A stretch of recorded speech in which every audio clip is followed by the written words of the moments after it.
Welcome to ஷைமாஸ் cuisine. உங்கள் எல்லோரையும் இன்று ஆரஞ்சு சீஸ் கேக்ஸ் ரெசிபியுடன் சந்திப்பதில் மகிழ்ச்சி அடைகிறேன். இந்த ரெசிபி பல முறை ட்ரையல் பண்ணி ஒரு சக்ஸஸான ரெசிபி. இப்போது நாங்கள் என்னென்ன இன்க்ரீடியன்ட் இந்த சீஸ் கேக் செய்கிறதுக்கு தேவை என்பதை பார்ப்போம். Full fat cream cheese, sour cream, double cream full fat, boiling water, gelatin, sugar, butter, biscuit for the base and orange. Firstly, இந்த சீஸ் கேக் செய்கிறதுக்குரிய பிஸ்கட் பேஸ் என்னென்று ப்ரிப்பேர் பண்ணுறன்றதை பார்ப்போம்.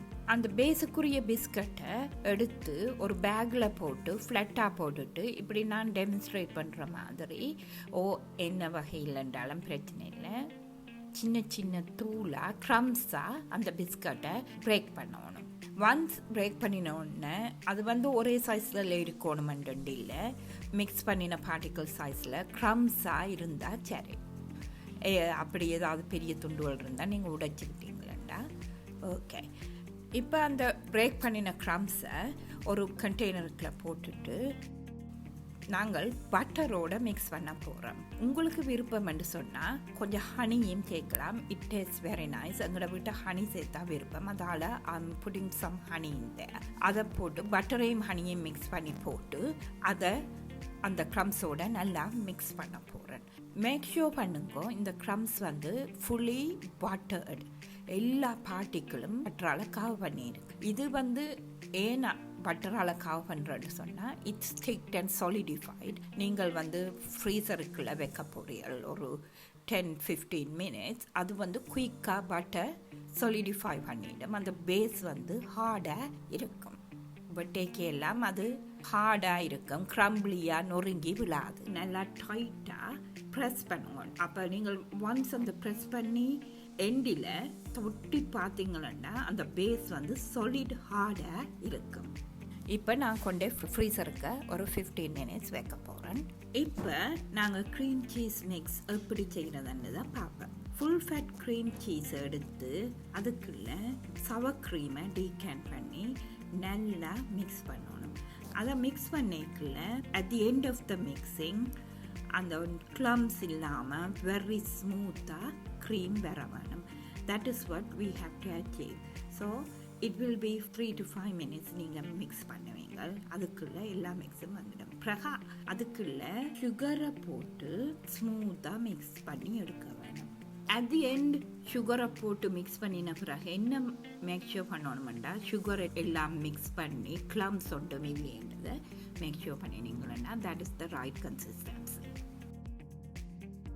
பிறகு அந்த டபுள் க்ரீமை எடுத்து நாங்கள் விஸ்க் பண்ண வேணும். டபுள் க்ரீமை விஸ்க் பண்ணினா அது திக்காக வரும். அந்த திக்காக வந்த உடனே அதுக்குள்ள சுகரை மிக்ஸ் பண்ணி 3 ஸ்பூன்ஸ் 4 ஸ்பூன் உங்களோட டேஸ்ட்டுக்கு ஏற்ற மாதிரி சுகரை ஆட் பண்ணி திருப்பி மிக்ஸ் பண்ண போகிறேன். இந்த க்ரீம் மிக்ஸ் பண்ணி முடிவில் இப்படி நல்ல திக்காக வரும். அந்த கன்சிஸ்டன்சி வரைக்க இந்த double cream cheese sour cream மிக்ஸையும் சேர்த்து கம்ப்ளீட்டாக தராவாக மிக்ஸ் பண்ண போகிறேன். அதுதான் சீஸ் கேக்ஸ் மிக்ஸ். இப்போ பார்த்தீங்களா பாருங்கோ எவ்வளோ திக்காக கன்சிஸ்டண்ட்டாக இருக்குது. பிறகு இதுக்குள்ள எல்லாத்தையும் டீகேன் பண்ணி போட்டு நல்லா நீட்டாக ஸ்ப்ரெட் பண்ணி எடுக்க வேணும்.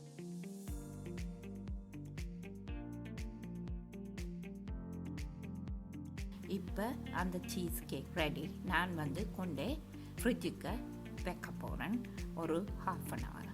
இப்போ நான் இது ஆரஞ்சு சீஸ் கேக். ஸோ ஆரஞ்சை ப்ரிப்பேர் பண்ண போகிறேன். நான் இப்படி ஸ்லைஸ் பண்ணுற மாதிரி நீங்கள் ஆரஞ்சை ஸ்லைஸ் பண்ணுங்க. இந்த ஆரஞ்சு நான் பீலோடு சேர்க்க போகிறேன். அதால் சாஃப்டன் பண்ணுறதுக்காண்டி நான் இந்த ஆரஞ்சை 5 minutes சுகர் சிரப்பில் குக் பண்ண போகிறேன். ஆரஞ்சை குக் பண்ணுறதுக்குரிய சுகர் சொல்யூஷன் தயாரிக்கிறத பார்ப்போம். பேனுக்குள்ளே ஒரு கப் வாட்டரை விட்டு நல்லா பாயில் பண்ண விடுங்க. இந்த வாட்டர் பாயில் பண்ணி வரைக்க அதுக்கு 3 to 4 ஸ்பூன் சுகரை எடுத்து போட்டுட்டு ஸ்டர் பண்ணுங்க கண்டினியூஸாக ஸ்டர் பண்ணி அந்த சுகர் எல்லாம் கரைஞ்ச உடனே அதுக்குள்ளே வெட்டி வச்சிருக்கிற ஆரஞ்சு பீசஸை போட்டு ஒரு 2 minutes குக் பண்ண விடுங்க. 2 minutes குக் பண்ண விட்டுட்டு நீங்கள் அந்த ஆரஞ்சு ஸ்லைசஸை திருப்பி விடுங்க. திருப்பி விடைக்குள்ள கவனமாக இருக்கணும். ஆரஞ்சு வெரி சாஃப்ட், அதோட குக் பண்ணிட்டுது சில நேரம் பிய்யும். So you need to be very careful. After 2 minutes other side boil பண்ணின உடனே ஆரஞ்சை வெளியில் எடுத்துருங்க. எடுத்தால் இப்போ உங்கள் லேயராக போட போகிற ஆரஞ்சு ஸ்லைஸ் வந்து ரெடி. இந்த லெஃப்ட் ஓவர் சுகர் சொல்யூஷனுக்குள்ள 2 ஆரஞ்சஸை ஜூஸாக நான் புளிஞ்சு வச்சுருந்தேன். நான் நேச்சுரல் ஆரஞ்சு ஜூஸ் வந்து ஜெலி செய்கிறதுக்கு யூஸ் பண்ணுறேன். அப்போ அதை டீகேன் பண்ணி ஒரு 2 minutes பாயில் பண்ணுறேன். பாயில் பண்ணி போட்டு அந்த மிக்சரை எடுத்து ஒரு ஃபில்டரால் வடிக்கிறேன். ஏதாவது பிட்ஸ் ஆரஞ்சு பிட்ஸ் அதுன்னு இருந்தால் அது வந்து ஃபில்டர் பண்ணி எடுத்தால் ஸ்மூத் சொல்யூஷனாக கண்டெய்னருக்குள்ளே ஃபில்டர் பண்ணி எடுக்கிறேன். இப்போ இந்த ஃபில்டருக்கு நான் ஜெலி லேயர் தான் செய்ய போகிறேன். அப்போ அந்த ஜெலட்டினை அதுக்குள்ளே டீகேன் பண்ணி கரைக்க போகிறேன். மிக்ஸுக்குள்ளே நல்லா கரைக்கிறேன். இந்த ஜெலட்டின் வந்து நல்லா கரையை மட்டும் ஸ்டர் பண்ணணும். மேக் ஷூர் பண்ணணும் அந்த ஜெலட்டின் பீட்ஸ் அதுக்கு இல்லாமல் இருக்கு. இப்போ இந்த orange jelly mix is ready and orange slices already ready பண்ணியாச்சு. இப்போ அதை சீஸ் கேக்குக்கு மேலே அரேஞ்ச் பண்ண போகிறேன். இப்போ அந்த ஃப்ரிட்ஜுக்கு இருக்கிற சீஸ் கேக்கை எடுத்து ஃபர்ஸ்ட்டாக ஆரஞ்ச் லேயர் போட போகிறேன். ஆரஞ்ச் லேயர் வந்து நீங்கள் என்ன மாதிரியும் பார்க்க உங்களுக்கு விருப்பமான ஸ்டைலில் அடுக்கலாம். நாங்கள் வந்து அந்த ஜெலி சொல்யூஷனை நான் அந்த லேயரை கவர் பண்ண போகிறேன். இந்த ஆரஞ்ச் லேயரை இது வந்து ஒரே மிக்க நீங்கள் பண்ணக்கூடாது. பண்ணினா சீஸ் வந்து ஓன்லி பார்ஷியலி செட். அப்போ சீஸும் ஆரஞ்ச் ஜெலியும் மிக்ஸ் பண்ணி ஒயிட் பேச்சஸ் அந்த டாப்பில் வரும். ரெண்டுபடியாக முதல் அந்த கேப்ஸை வந்து அந்த ஜெலி சொல்யூஷனை ஸ்பூனால் ஃபில் பண்ணி போட்டு பிறகு ஒன்ஸ் அந்த ஸ்லைசஸ் எல்லாம் ஜெலி சொல்யூஷனால் கவர் பண்ணின பிறகு லெஃப்ட் ஓவர் ஜெலி சொல்யூஷனை வந்து டிப் பண்ணுங்க. அண்ட் ஒன்ஸ் ஜெலி லேயரை போட்ட உடனே நீங்கள் இதை திருப்பி ரீஃப்ரிஜரேட் பண்ணுங்க 3 to 4 hours. After 4 hours, the cheesecake will be ready. Get the cheesecake out and cut and serve. In the cheesecake வந்து really tasty recipe. Try பண்ணி பாருங்க. You will really like it. If you like this recipe, give it a like and subscribe. Thank you for watching.